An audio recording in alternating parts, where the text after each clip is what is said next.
ndo akawa wameniambia. I say haikuwa kitu rahisi kuelewa. Yani haikuwa rahisi kuelewa kwamba Beni amefariki, hayupo tena, yani sitamuona tena. Nakumbuka nilimuuliza tu Mungu kitu kimoja, nikasema Mungu, pale nikasema Mungu, huyo alikuwa mtumishi wako, tofauti na kuwa mtumishi wako alikuwa ni Mungu, alikuwa na moyo fulani hivi, yani sio ni uelezeaje, yani hata amkute mtu ameanguka barabarani hawezi kupita, hata kama anajua anaenda kazini na atachelewa, atahakikisha huyo mtu amepata msaada. Nikasema Mungu, kwa nini kwa hicho tu usingemkumbuka basi kuyahifadhi maisha yake?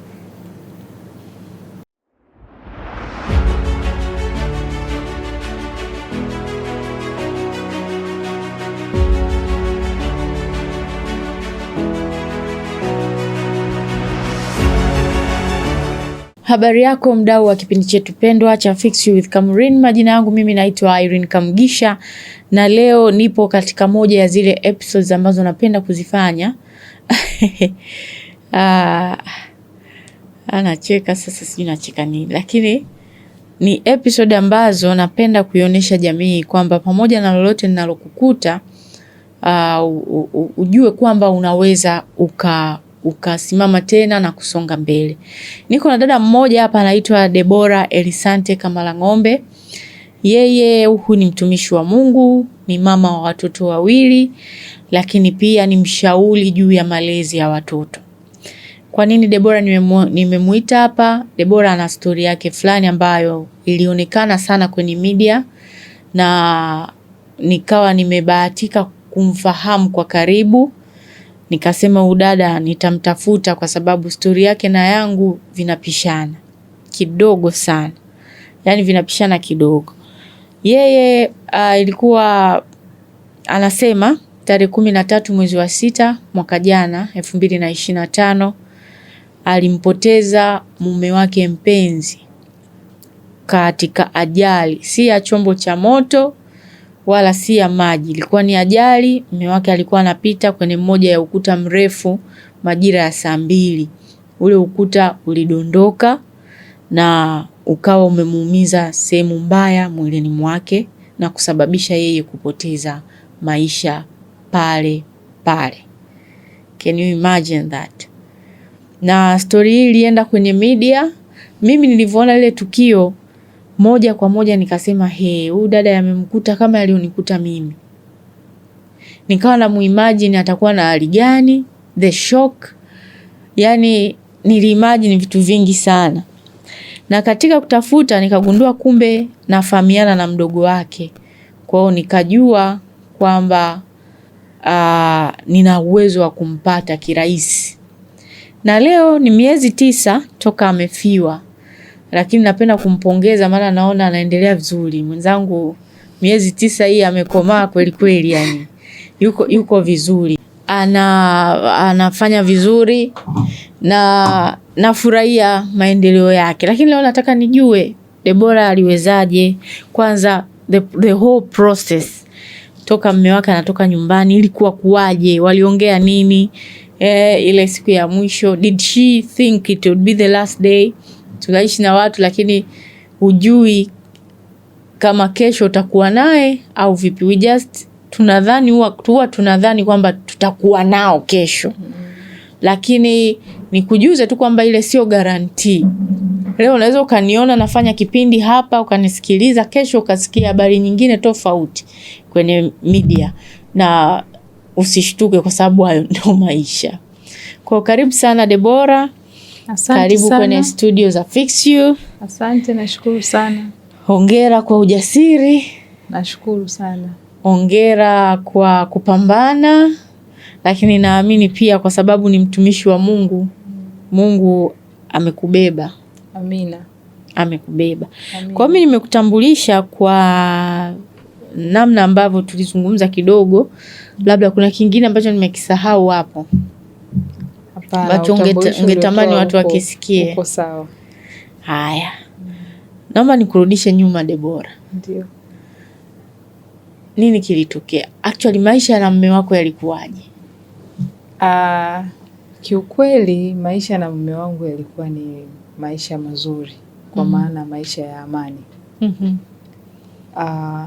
Tumepita changamoto nyingi sana, lakini sisi personally tulikuwa tuna amani. So yalikuwa ni maisha ambayo sikuwahi kutarajia wala kufikiria kwamba siku moja huyu mtu atakuwa hayupo na mimi. Hakikuwa kitu ambacho niliwahi kukiwaza, japokuwa najua kuna kifo. Na najua kuna kuondoka, kuna mmoja anaweza akatangulia, lakini hakikuwa kitu ambacho kiko kwenye matarajio yangu kabisa. Na kwa wakati ule ilikuwa ni mshtuko mkubwa sana. Ilikuwa ni mshtuko mkubwa mno. Na ukweli ni kwamba imenichukua muda sana kuamini kwamba niko mwenyewe. Yani sometimes naona kama vile labda amesafiri, labda atarudi. Yeah. Alright. Let me take you back mpaka tarehe ile ya 13 mwezi wa 6. Hii siku ilikuwa imekaaje? Kwanzia mnaamka, shughuli zinaendelea, ilikuwa imekaaje? Ulikuwa unajisikiaje? Kwanza labda nirudi nyuma kidogo, tarehe 12. Hiyo siku usiku wa kuamkia tarehe 12 nilikesha naomba. Na kuna muda sio kwamba nilikuwa specifically nina kitu naombea, lakini tu nilikuwa najisikia tu kumtukuza Mungu. Na nakumbuka nilikuwa nimeweka wimbo fulani wa Boaz Duncan, Mungu kama wewe hayupo. Nilikesha na ule wimbo. Tuliomba pamoja mimi na yeye, baadaye mimi nikamwacha chumbani nikaenda sebuleni. Nikawa nimeweka ule wimbo, nimeweka zangu masikioni na abudu. Kila nikitaka kukatisha najikuta nashindwa. Mpaka ikafika kama saa 11 kasoro hivi ndo nikaenda kulala. Asubuhi yake nikawa kuna mahali natakiwa kwenda. Nikamwambia sasa hivi naenda, lakini nimechelewa sababu nilichelewa kulala. Akawa kama hataki niondoke. Na ilikuwa ni mbali kidogo. Ilikuwa ni Bagamoyo, maeneo ya Msata. Akawa kama hataki niondoke. Nikamwambia lakini unajua kule kuna tukio ambalo nimekubaliana na wenzangu kwamba natakiwa niwepo na nini, lakini yani alikuwa anaonyesha kama nikae tu tukae pamoja. Niliondoka. Nikiwa kule sikuwa na amani ile siku. Nilijikuta tu sina amani, na of course ilikuwa ni eneo ambalo tulikuwa tumeenda kwenye kituo cha watoto. Nikawa nawaangalia wale watoto naumia. Alafu najiuliza sasa, Mungu nimekuja huku, yani hawa watoto yani kusudi lako ni nini? Yani zaidi tu sawa, tofauti na hii event kuna kitu gani natakiwa nifanye? Yani nikawa najiuliza maswali mimi ndani yangu. Na nikawa nikiwaangalia naumia sana. Mpaka huyo mama ambaye nilikuwa nimeenda naye akaniuliza, na kuona leo kama hauko sawa. Nikamwambia mimi nipo sawa, lakini ukweli sikuwa na amani. Nikarudi nyumbani Ijumaa yake sasa. Kuna jambo tulikuwa tumepanga kwamba watoto wasafiri, alafu ningebaki mimi na yeye. Asubuhi ya siku hiyo tukawa sasa tunazungumza tunafanyaje, hiyo safari inakuaje. Ilikuwa watoto waende Dodoma. Akaniambia sasa hapa itabidi wewe ndo wapeleke watoto. Nikasema yani hao watoto wakiondoka nitabaki na pumziko lisilo na virus. Yani kwamba nitapumzika. Si unajua wamama huwa tunaona tuna tension fulani hivi ukiwa na watoto. Yani nitapumzika. Kwanza nitachagua siku moja nilale tunaongea. Akaniambia kwa hiyo na mimi sitakuwepo asubuhi ya Ijumaa. Nikamwambia hapana, wewe utakuwepo. Yani hapa virus ni watoto. Wenyewe wakishaondoka sisi sasa tutapumzika vizuri.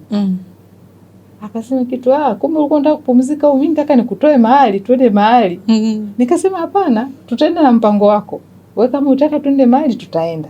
Ila mimi nilikuwa namaanisha kwamba yani nitakuwa huru, nitapumzika. Kwa hiyo hayo ndo mazungumzo ya mwisho tulizungumza asubuhi ya siku hiyo ambayo usiku wake ambayo ilikuwa Ijumaa. Baada hapo tukawa tumeachana, yeye ameenda kazini na mimi nikaenda kwenye shughuli ambazo nilikuwa nafanya kwa wakati huo. Usiku wake amerudi kutoka kazini, akanikuta mahali ambako tulikuwa tunafanyia biashara kwa wakati ule. Akanipita, akaniambia mimi nawahi nyumbani, nawahi watoto kabla hawajalala. Na siku hiyo hakuwa na maongezi mengi. Kawaida, yani haijawahi kutokea afike tu aseme nawahi watoto na mimi nikamwacha akaondoka. Lazima nitapata kitu cha kumfanya akae. Lakini hiyo siku ilikuwa ni ya tofauti. Na mimi sikuongeza neno lolote. Alisema tu hivyo, nikamwacha, nikamwambia sawa, akaondoka. Ameondoka, hazikupita dakika 10. Kuna mama alikuja anakimbia. Mama Brandon, nilipokuwa sasa. Mume wako amesharudi kazini? Nikamwambia yeye amerudi, amepita sasa hivi.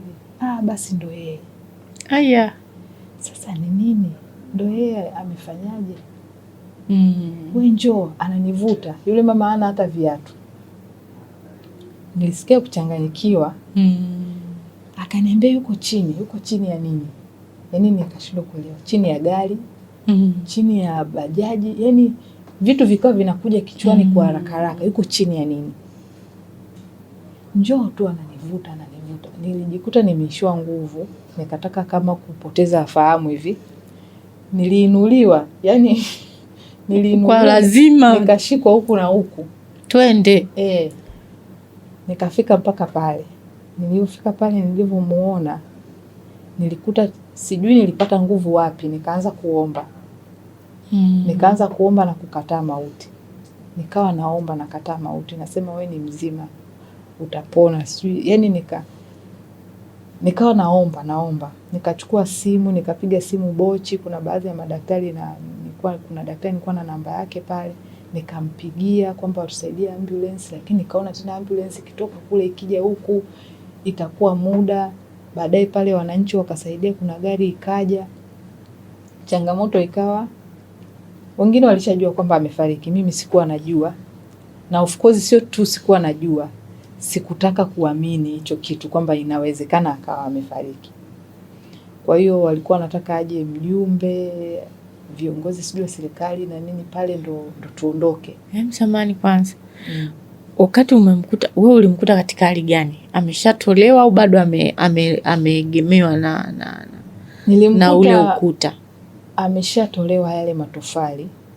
Yuko yeye tu pale chini amelala. Kwa hiyo mimi nilivyofika pale, hakuna mtu yote alikuwa amemgusa baada ya kutoa vile vitu. Nikawa nimetoa saa, nikawa nimetoa simu, wallet, na alikuwa na begi mgongoni. Nikavitoa vyote, nikawa na viatu. Nikawa nimevichukua. Kwa hivyo fika ulikuta tayari ameshapewa ile huduma ya kwanza, yani kama kumtoa. Walikuwa wameshamtolea yale matofali, yuko tu mwenyewe pale. Na nikawa naona kabisa kuna damu zinatoka sikioni. Lakini pamoja na hayo yote mimi nilikuwa najua ni mzima. Uwezi kuwaza. Kwa kifupi uwezi kuwaza hicho kitu. Yani hata ungemshika hivi ukasikia hamna kitu kina nani, lakini uwezi kuwaza. Yani nilikuwa naona ni mzima. Baada ya pale watu kutusaidia kumweka kwenye gari, kuna kijana mmoja nikawa nimeondoka naye mpaka hospitali. Tukafika pale, nikashangaa hawamtoi kwenye gari. Na tulienda Bochi.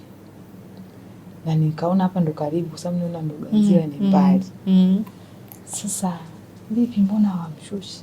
Wampe huduma kwanza, afu mambo mengine tutafanya.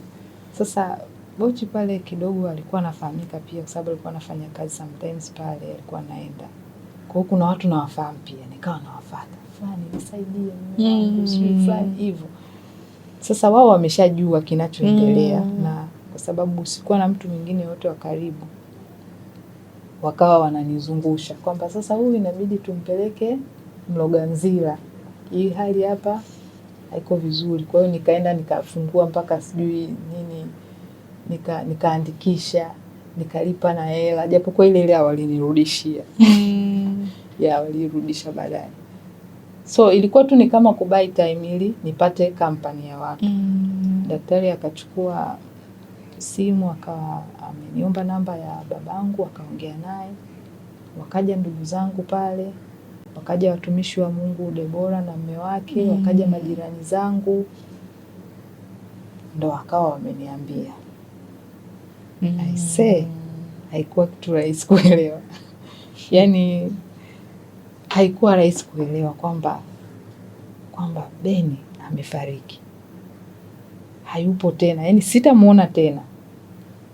Nakumbuka nilimuuliza tu Mungu kitu kimoja, nikasema Mungu, pale nikasema Mungu, huyo alikuwa mtumishi wako, tofauti na kuwa mtumishi wako alikuwa ni Mungu, alikuwa na moyo fulani hivi, yani sio ni uelezeaje, yani hata amkute mtu ameanguka barabarani hawezi kupita, hata kama anajua anaenda kazini na atachelewa, atahakikisha huyu mtu amepata msaada. Nikasema Mungu, kwa nini kwa hicho tu usingemkumbuka basi kuyahifadhi maisha yake? Lakini ndio hivyo, ikawa imekuwa hivi. Wanasema vizuri havidumu. Wanasema vizuri havidumu. Ulivyowaza na mimi ndo niliwaza hivyo hivyo. Nikasema huyu ni mtu mzuri. Anawaziaga tu watu mema. Anaifanya dunia iwe sehemu salama. Alikuwa na watu kwenye lile eneo. Kwenye lile tukio, ujue sijawahi kuelewa mpaka kesho. Kwa sababu walikuwepo watu. Yani nikasema Mungu, okay fine, kukuwa na watu. Ulishindwa kumnyanyua mtu. Afanye jambo amuokoe. Lakini God knows best. Yeah. Yani ni mapenzi ya Mungu. Hiyo inabaki tu unawish. Sasa sijui kwa nini hospitali huwa watuambii ukweli direct. Mimi walinizungusha sana. Yani nilipiga simu, mimi ambulance ilikuwa ije hivyo. Mimi nawaambia mimi sijui mnichukue maelezo, mimi nitafanya vyote hivyo. Ila nione huyu mtu ameenda sehemu kama mnavyosema hospitali kubwa. Mara nyingi kumbe basi ukienda hospitali wakikwambia subiri tumhamishie, ujue tayari. Ujue tu hiyo ni story. Sasa mimi nashangaa. Kwanza pale hospitali yao ilikuwa na ambulance. Nikamwambia lakini gari si hapa. Tuchukue tuende. Dada subiri, haina mafuta. Yaani watatafuta visingizio vyote. Nikamwambia kwani mnaikaga mafuta ya shilingi ngapi mimi niweke? Amna dereva. Yaani hata ukiweka mafuta dada, amna dereva. Nikamwambia tutatafuta mtu anajua kuendesha gari. Na rafiki yangu yule pale anajua kuendesha gari ili hata liweza. Yaani mambo mengi. Wanakupa sababu ya wanakuwa lakini ninafikiri ni ili ufike tu wakati kueleza uwe na watu ambao wanaweza. Malaki pia ukiambiwa ghafla lolote linaweza likatokea pia kwenye mwili wako. Ni kweli.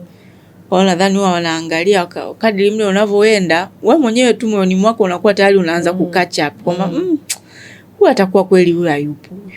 Kwanza nakumbuka mimi ule muda tumefika hospitali nilijikuta kama nimepatwa na kitu kama shoti ya umeme.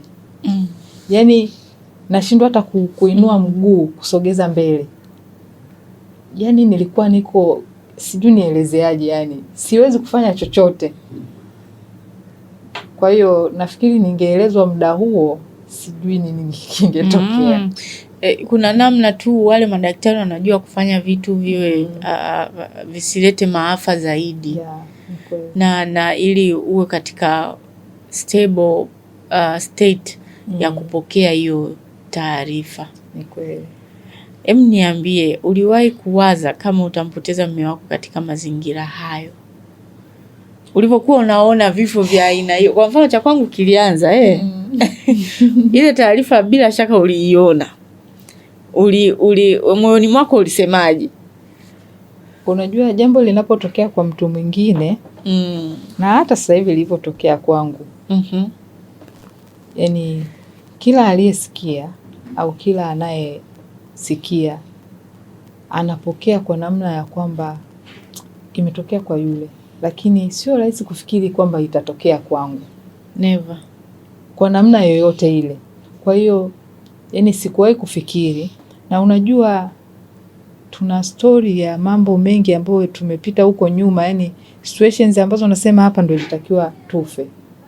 Alafu sio wafe, tufe wote. lakini tulipita. Kwa hiyo yani ilifika hatua nikasema basi Mungu aliruhusu hili. Kama alitupitisha hapa, kama alitupitisha hapa, kama alituponya hapa, kuna ajali tumepona sisi ambazo ukisimulia ni kitu cha kushangaza kwamba mlipona vipi. Kwa hiyo kama Mungu ameruhusu basi itakuwa ni kweli Mungu ameruhusu. Ndio ilibidi nifikie hapo kumtegemea Mungu. Yeah. Kabla ya matatizo kabisa. Kuna umuhimu wete kabisa. Kwa sababu bila Mungu, na ukweli ni kwamba siwezi kusema kwamba mimi nina nguvu sana au nilikuwa na nguvu sana. Namshukuru Mungu kwamba kile kipindi Mungu aliinua watu. Yaani watu ambao hata wengine mimi siwajui kweli. Watu waliniombea. Sikuwa na nguvu ya kufanya chochote kweli. Watu waliniombea sana. Kuna kanisa moja, kuna watu walikaa kabisa wananiombea mimi. Kwa hiyo yani ni kitu ambacho siwezi kusema nimesimama kwa sababu ya nguvu zangu. Na hilo ni moja tu ambalo labda nililijua, lakini najua kuna watu wengi sana waliniombea. Wanaonijua na wasionijua, kwa sababu kuna watu walikuwa wanaona taarifa mtandaoni. Na mtu atakisema jamani udada Mungu amsaidie. Yaani ni maombi. Kwa ukweli Mungu aliinua watu wengi sana kuniombea, kunishika. Na mpaka leo hii niko hapa, sio kwa sababu ya nguvu zangu tu. Sio kwa sababu ya vile ambavyo mimi niko vizuri sana na Mungu. Ila kwa sababu Mungu ananipenda. Basi. Na kwa sababu ananipenda, mpaka sasa hivi amenipa watu ambao bado wanaendelea kunishika. Ni kweli. Hicho ndio ambacho naweza kusema. Wow. That is so amazing. Nataka nikuulize swali. Kwa mfano ukiyatizama maisha ya aliyekuwa mume wako. Ukiangalia, kwa sababu nadhani huwa tunaelewa vitu kwa kurudi nyuma. Ndio naweza kuconnect doti ya mbele. Ukirudi nyuma kama kuyatizama maisha ya yule bwana.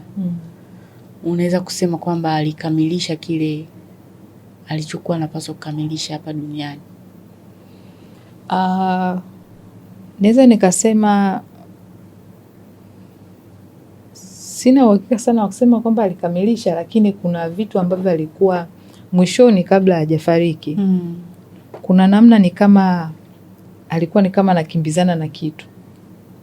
Kama anaona yuko out of time. Yes. Na alikuwa anasema kabisa, hatuna muda. Hatuna muda. Na kuna siku nakumbuka alisema, mke wangu, hata kama tuna mambo mengi tuishi tu. Acha tu tuishi. Yaani kuna namna ile unaishi kama maisha ya kujibana, kwa sababu unajua yani sijui nielezeaje, nafikiri lakini umeelewa kwamba tuishi. Lakini pamoja na hayo lazima tufanye kusudi la Mungu. Kile Mungu alichotukusudia kukifanya lazima tukifanye. Kwa hiyo tulikuwa tunafanya kwa kadiri tulivyokuwa tunaweza. Na alikuwa ni mtu wa imani. Sisi tulikuwa tunaweza tukatoka nyumbani tunaenda kwenye ibada, na eneo tunalofanyia ibada tunalipa. Kwanza tuna nauli ya kwenda. Hatuna nauli ya kurudi. Hatuna nauli ya kulipa hata eneo la ibada. Lakini tukiwa njiani tunapata pesa. Tunalipa eneo na tunarudi nyumbani. Sometimes yeye anatembea, anaanza kutembea, sisi tunapanda gari. Sehemu fulani anatembea, sehemu inayomazikia kipande yeye atapanda gari ili tufike, lakini lazima ibada ifanyike hata kama tutakuwa ni wawili. Kuna ibada tulikuwa tunafanya mimi na yeye tu, na tunalipa ukumbi. Acha bwana. Na tunaleta na vyombo. Tunajikuta mimi na yeye. Na tunafanya na there was very powerful. Na zilikuwa ni ibada ambazo zilikuwa zina nguvu mno.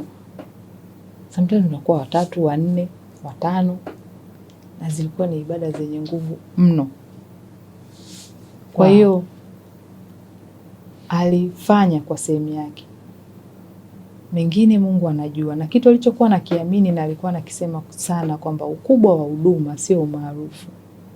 Ukubwa wa huduma ni kuweza kufanya kile Mungu alichotaka ukifanya. Haijalishi kwa watu hakionekani kama ni kikubwa. Au hakionekani kama ni maarufu. Baada ya mume wangu kufariki ndo niligundua kwamba tulikuwa na washirika wengi sana ambao tu walikuwa hawaonekani kanisani. Lakini ni watu ambao walikuwa wanaishi kwa yeye kuwafuatilia, kujua kwamba unaendeleaje, umefika, na sio Dar es Salaam tu, mpaka mikoani. Unaendeleaje? Uko kwenye changamoto gani? Inuka, usikate tamaa. Kuna watu walikuwa wananiambia tumwombee fulani. Situations zao sikuwa nazijua zote. Alikuwa ni mtu anaweza kukeep sana vitu vya watu. Kwa hiyo alikuwa anaaminika sana. Nakumbuka kuna siku moja hata rafiki yake mmoja wa karibu sana aliniambia, yaani sasa hivi sijui mambo yangu nitamwambia nani. Kwa sababu nilikuwa najua nikiwa na jambo ambalo ni zito nitamwambia Beni. Hata kama hatakuwa na majibu, lakini najua ni sehemu salama. Kwa hiyo naweza kusema alitimiza kusudi lake. Wow. Of course alitimiza, na huwa haionekani mpaka aondoke. Yeah. Yani you cannot imagine impact ya unachokifanya sasa until when you leave.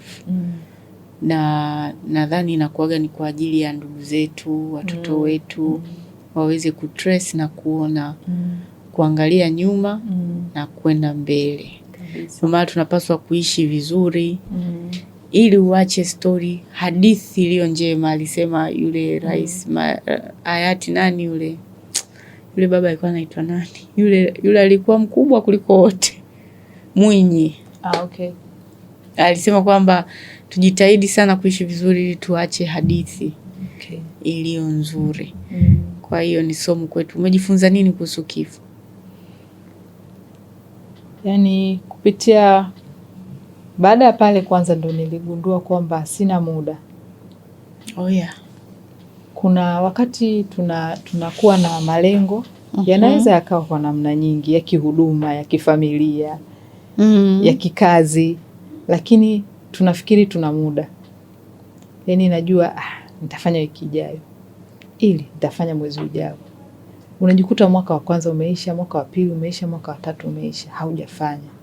Kwa ile ilinipa kutafakari na kuona kwamba sina muda. Kile ninachotakiwa kukifanya, natakiwa kukifanya sasa. Na kuna wakati pia tunafanya mambo kwa kuogopa watu. Ndio. Kwamba watu watanitafsiri vipi? Watu wataniangaliaje? Lakini kumbe katika kukazana kutenda vile vile ambavyo unafikiri watu wanaweza wakakuangaliaje, watu wanaweza wakakufikiriaje, kuna mtu unamgusa, kuna mtu unamuinua, kuna mtu unamsaidia. Yes. Katika ule udogo, katika ile step ndogo. Mara nyingi sana tunatamani sana kuanza na kitu ambacho kiko perfect. Yeah. Yaani nataka nionekane niko organized na nini. Lakini nimejifunza kwamba ninatakiwa nianzie pale pale nilipo. Katika ule mwanzo ule unaoonekana mdogo, katika kueleweka, kutokueleweka huko Mungu anakutoa hapo taratibu, anakupeleka mpaka sehemu. Kwa hiyo nimejifunza vitu vingi sana, lakini vichache katika hayo mengi ni hayo, ikiwemo kuishi maisha ya kuwajali na kuwapenda watu. Yeah. Na kama unaweza kumuonyesha mtu upendo akiwa yuko hai, muonyeshe. Na sio lazima ufanye jambo kubwa. Kuna vitu vinaweza kuwa vidogo sana, lakini vikasababisha mtu akabaki anakukumbuka. Kuna dada alikuja kutuona, asema mimi kaka alinisaidia, alinipambania sana mpaka nikapata kazi. Yeye kwake inawezekana aliona tu ni kitu kiko ndani ya uwezo wake, lakini kuna mtu mpaka leo yuko na kazi kwa sababu yeye anakumbuka na hata sahau. Kila akikaa najua leo narudi nyumbani na mchele, watoto wangu wanakula kwa sababu kuna mtu alinipambania. Yale maombi ni ya baraka sana. Kwa hiyo tusiache kuwatendea watu mema ikiwa yapo kwenye ndani ya uwezo wetu. Alright. Grief yako wewe ilikuwaje? How did you grieve? Kwa kweli imenichukua muda kidogo kuachilia, kwa sababu kipindi kile ni kama nilikuwa bado niko kwenye mshangao. Sikuwa nalia, nilikuwa nalia yani ile tu yani sikulia ya kutoa uchungu. Kwa hiyo nakumbuka kuna kipindi hapo katikati nilikuwa niko vibaya, japokuwa wengine wanaweza wasijue au wasione au wasielewe, lakini nilikuwa vibaya sana. Ilifika hatua nilikuwa natamani sana kuwa peke yangu, sitaki distractions, yani nataka nikae kwenye utulivu, kwenye ukimya. Na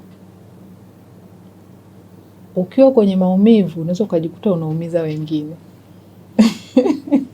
Kwa hiyo tamshukuru Mungu kwamba alinisaidia kuijua mapema, kwa sababu nilianza kutaka kuwa mbali pia na watoto, kwa sababu nataka kuwa mwenyewe. Kwa hiyo sasa na wao wanataka kuwa karibu na mimi. Kwa hiyo sasa nawaumiza. Ikabidi sasa nianze kujirudi. Kwa taratibu namshukuru Mungu kwamba anaendelea kunisaidia. Siwezi nikasema kwamba nimeshakaa sawa kabisa. Yaani kuna muda nakaa namkumbuka, naumia. Kuna wakati nalia kabisa. Na namshukuru Mungu, siku moja nilipata nafasi ya kulia kwa nguvu sana. Ukiwa peke yako. Hizo episode huwa zipo. Nikalia sana. So imekuwa hivyo. Ila kwa ufupi namshukuru Mungu sana kwamba anaendelea kunitia nguvu. Watu wananishangaa kwamba mbona umekuwa na nguvu mapema. Ukweli sio mimi. Ni kawaida pia ya jamii kutushutumu sisi tuliofiwa na waume zetu. Yani ni kama vile kuna standard imewekwa. There's a certain way unatakiwa, there's a certain way you should look, there's a certain way you should act, there's a certain lifestyle you should have. Yani wanategemea uoneshe maumivu kwa kupauka. Yes. Uoneshe maumivu kwa kuchanganyikiwa, kwa kukosa mwelekeo, ndo wajue kwamba ulimpenda. Yani jamii inataka hivyo. Lakini je, mimi nikiwa hivyo, hao watoto, mimi nikifika hapo, watoto wangu nani awaangalie? Nani awape furaha? Nani akae nao? Wewe utakuwa ni shahidi. Baada ya msiba kila mmoja anarudi kwake. Life is back to normal. Wewe pale sasa ndo unaanza kushangaa. Kumbe Beni arudi bwana. Siku ya kwanza mtu hata akipita au akigongo na unachungulia unahisi labda ni yeye. Nilala sebleni mwezi mzima. Sijui mwezi na zaidi nafikiri. Nilikuwa nalala sebleni. Lakini those are the moments ambazo unapitia wewe mwenye kikombe chako. Watu hawaoni. Lakini ukitoka asubuhi, ukavaa vizuri, ukacheka, watu amepona haraka huyu. My friend. Ujui mtu anapitia nini mpaka kuna kucha. Yani kwanza hizo siku za mwanzo masaa 24 naonaga kama yanakuwaga 72. Ni kweli kabisa. Yanakuwa kama masaa 72 hivi. Yanapita, unaona mbona haiendi. Unaangalia saa, unarudi, unakuta bado saa 8. Yani unatamani kukuche hiyo siku nayo iishe. Kwa hiyo umechukua muda gani wewe kukubali?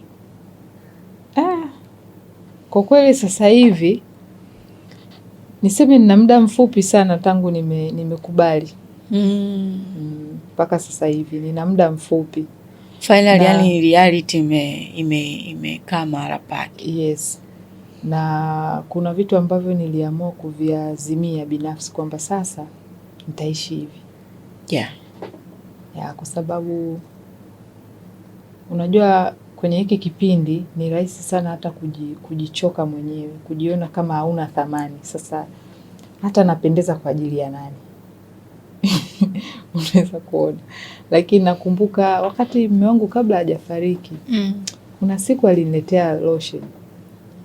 Lotion fulani nzuri sana. Akaniambia, "Mke wangu nataka upendeze." Sasa sijui. Napendeza pia hata kuwepo. Pendeza. Ilikuwa muda mfupi kabla hajafariki. Na ile wiki kabla hajafariki alitununulia wote kitu, kila mtu alimnunulia kitu, mimi na watoto. Na huo mwezi ulivyoanza alitutoa out, na tulikuwa hatujatoka nyumbani kama familia kwenda mahali muda mrefu sana. Alitutoa out, tukaenda mahali tukala chakula, watoto wakacheza, wafanyaje, yani like alikuwa anatuaga. Ndio maana nasemaga watu na connect dots kwa kurudi nyuma. Yeah. Sasa now it makes sense. Lakini then ulikuwa unaona fresh tu. Na hiyo siku nilikuwa naona kama ana spend. Unajua kabisa hatuna hela jamani. Sasa yani tukaenda watoto wanacheza pale magari dakika ngapi? 10,000 Mlimani City. 10,000. Unapiga hesabu. Unapiga mahesabu hapo. Na alafu by the way hiyo ni point muhimu sana, si wanawake inatukosti sana. We tunashindwa kuenjoy. Tuko busy. Yaani wewe mtu menu imekuja mezani, badala uchague kitu unachokipenda ule na utulie, wewe uko tayari na calculator. Hii 10,000 tungenunua sijui nini pale ndani hamna. Hii 5,000 hii angenipa pale angenunua mkaa ile. Yaani unajikuta uenjoy. Yeah. Naona sasa that was the last moment. Yeah, tukaenda sehemu kula chakula. Kule ni mnachotaka. Tunachotaka. Kila mtu akaagiza anachotaka. Mimi nikasema nitakula mtakavyoagiza. Tukarudi nyumbani.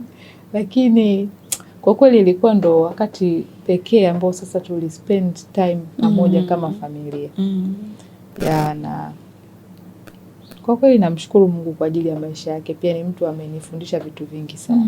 Amenifundisha vitu vingi, na alikuwa ana busara fulani katika kuelezea vitu. Yaani hata kama wanajua umekosea, kuna namna atakwambia ambayo hata wewe mwenyewe ukireflect hapa kweli, afu haitakuumiza.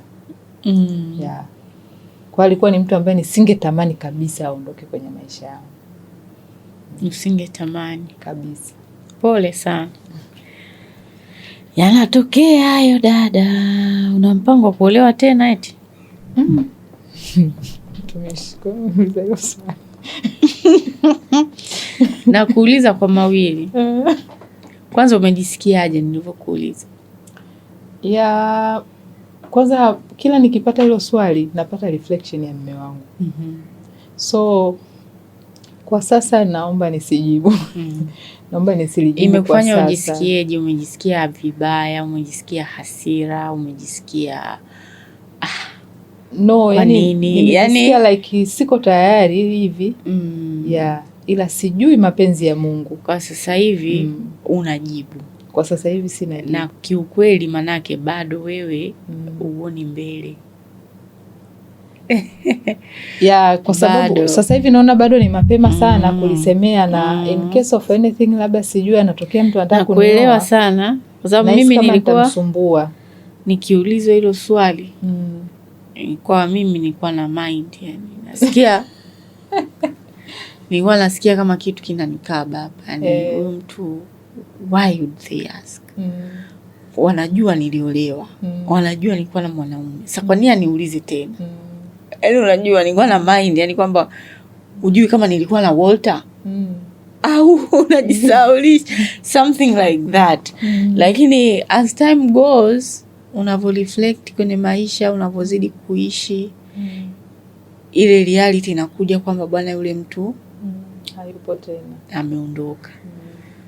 Na hatorudi tena. Na nilipata somo kubwa sana sana sana juu ya hisia. Unajua at some point in life tunafundishwa hizi ndoa za mume mmoja na nini. Ndoa zetu za Kikristo, you would think kwamba utazeeka na yule mtu. You would love hiyo itokee. Lakini nimejigundua kwamba hisia ni safari pia. Ani inaweza ikaja ikaondoka. Na hisia ndo inatengeneza uhalisia wa maisha yetu. Yani vile unavyohisi, vile unavyofeel, it creates your reality. Kwa hiyo baada ya kufiwa mimi niligundua kwamba okay, kumbe naweza kupenda tena. Kumbe naweza nikahisi kitu tofauti pia. Unagundua kumbe hisia sio kitu cha kudumu. Kitu tu cha muda mfupi ambacho huwa tunakipa umuhimu sana. Tunasahau mambo mengine mengi ya msingi. Hisia unakipa umuhimu sana, yani unaweza ukajikuta mtu anamchukia, mtu anaongea kama vile yani kama hata kufaga yani. Anaongea with passion. Yani yani anamchukia. Kuna wale they hate you with passion. Yani akimuongelea jinsi anavyomchukia mtu, wewe mwenyewe unaweza ukatoka hapo unamchukia. Kwa juu mtu ni ndugu yake shetani. Look at that. Lakini kesho unaweza kukuta watu hao wamepatana na wanaongea vizuri kabisa. Hisia. Nakubaliana na wewe kabisa. Hiyo ni hisia. Na katika somo nililojua mimi ni kwamba ukiweza kujitofautisha na hisia yako, aisee, umewin maisha. Ukiweza tu kujitofautisha wewe na hisia yako, ukaweza kuigundua hii ni hisia ya wakati fulani, ni muda fulani. Hii ni hisia wakati fulani, muda fulani. You're good to go. Utaolewa wewe. Utaolewa. Sasa utaishi hivyo mpaka lini? You are still young, Deborah. You know, you are still young. You beautiful young lady. You know. Yeah, life will move on. It's too early. 9 months. Ni muda mfupi na kuelewa kwamba uwezi, akili haioni mbele. Yani nilikuwa hata mimi siwezi kuimagine kwamba itakuwaje. Yani unaanza vitu vingi sana, lakini Mungu njia zake hazichunguziki. Amina. Njia zake hazichunguziki. Na atakupa kitu bora sana. Mimi napenda kusema kwamba Mungu hajawahi kuishiwa. Alikupa Ben. Ben ameondoka. Hajaishiwa bado. Watu bado wako kibao. Wazuri. Sawa. Wewe atakupa. Utapata. Usije ukajifungia kwenye boksi. Mimi basi sijui nini. Amna. Life will move on. I'm speaking from experience. Life will move na you just go. Ila hilo swali sasa inabidi ulizoee. Ukiona unaulizwa hilo swali alafu linakutatanisha, bado uko kwenye safari ya kupona. Unajipa muda. Unajipa muda. Mimi nasemaga ukifiwa ni kama vile umepewa ni kama vile tunavyo download GB, tunavyonunua GB kwenye simu. Unaweza ukakuta uwezo wako labda ni 5 GB, lakini wewe unahitaji 10 GB, lakini na kufiwa ndio hivyo hivyo. Kufiwa tu kwenyewe unaweza kukuta labda ni kitendo cha GB 10. Sasa huwezi kuzi download zote in a day. Kuzitumia. Leo tatumia labda MB 200. Kesho utatumia labda umejitahidi utafikisha 500. Kesho kutwa ndio hivyo. Na kufiwa ni kupiga hatua huku ukidownload. Kudownload ni kufikiria matukio kwa kina.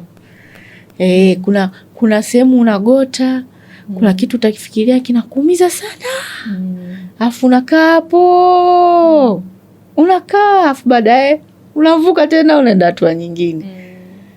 Nyingine napo utakutana na kingine cha kukuumiza. Mimi kitendo kilichokuwa kinaniumiza, sijui wewe kinakuumiza kipi. Kila nilipokuwa nafikiria ni kwamba alizama kwenye maji, yani akanywa yale maji. Yani nilikuwa naumia. Yani na imagine alivyokosa hewa, na imagine sasa nilikuwa naumia. Yani nikiwaza hivyo siku yangu nzima inakuwa mbaya. Yani siku hiyo inakuwa tu siku fulani ya hovyo sana.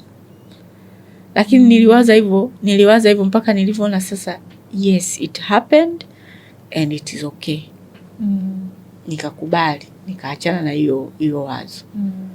Sasa sijui wewe hisia yako ipi?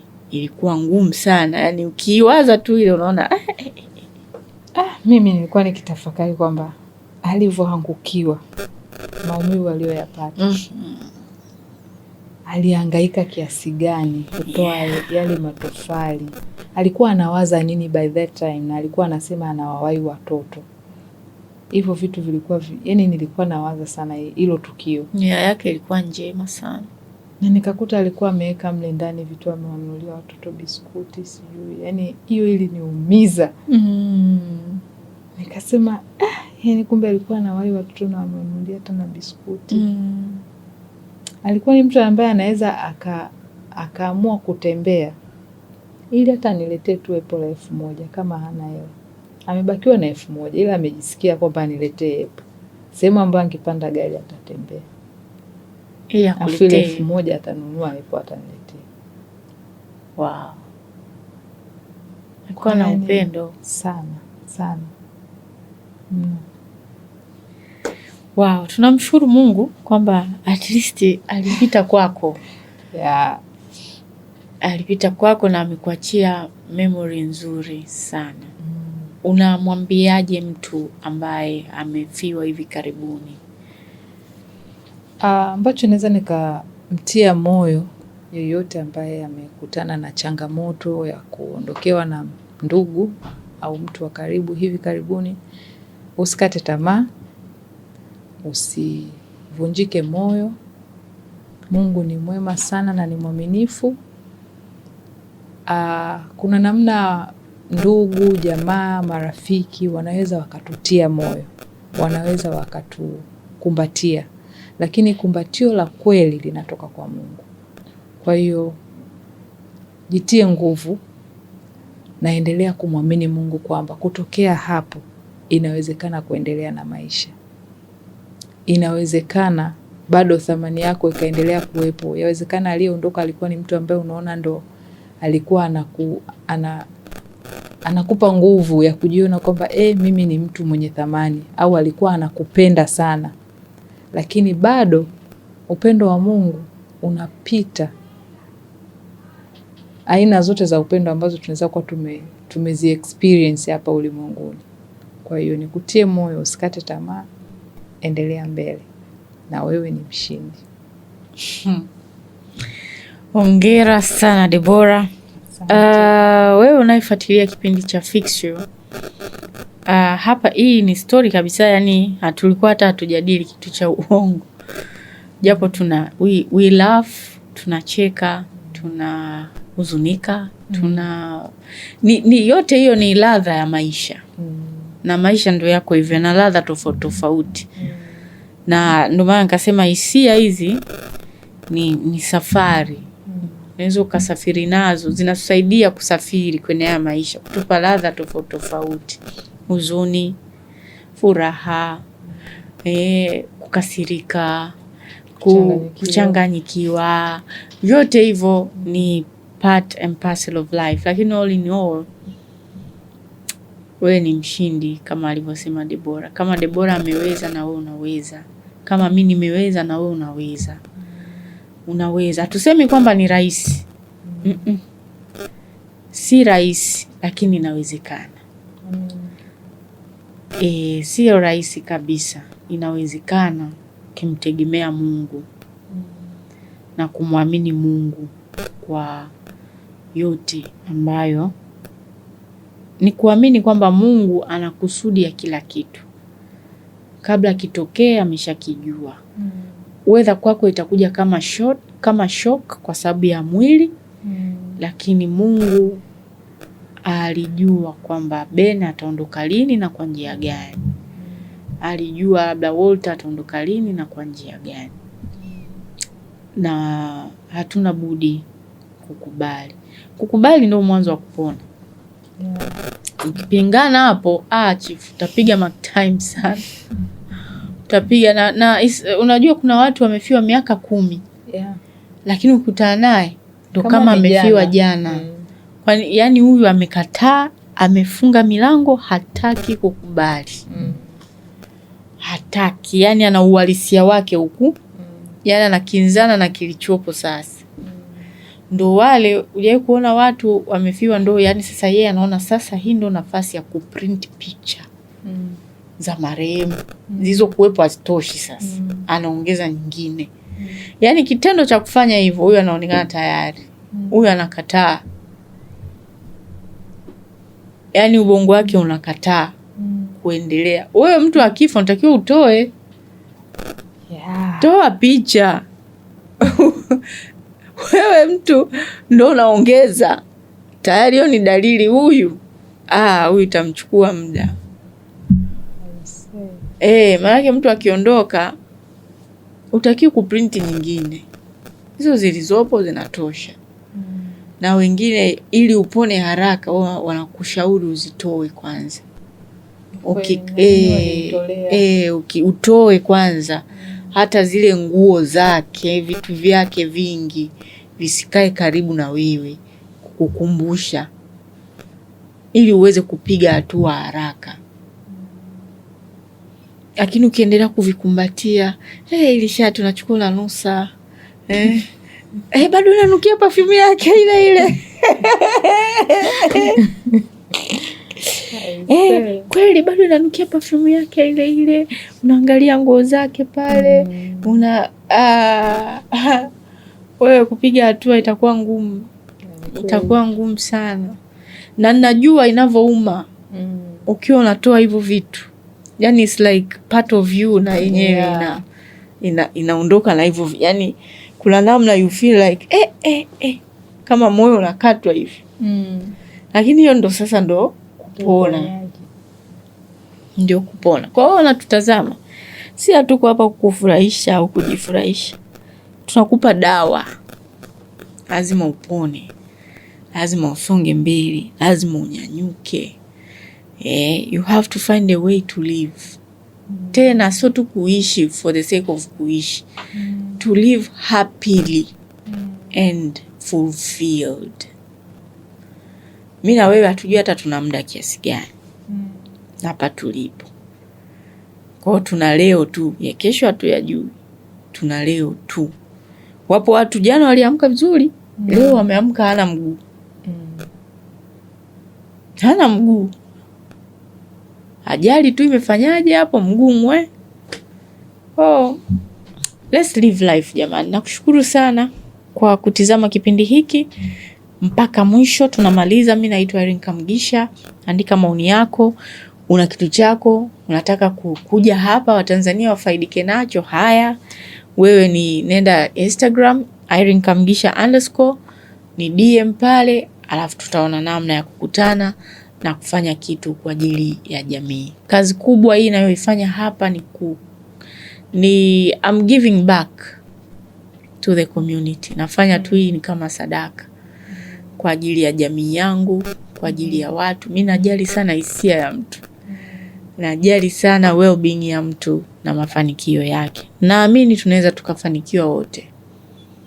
Sidhani kama iko siku kwamba tukifanikiwa wote itakuwa kitu kibaya. Inawezekana. Kwa hiyo na wewe share, tukitoa vipindi share na watu wafaidike, wanyanyue watu, wawe watu bora zaidi na jamii ipate kupendeza. Mpaka hapo tukutane tena kwenye episodi ijayo.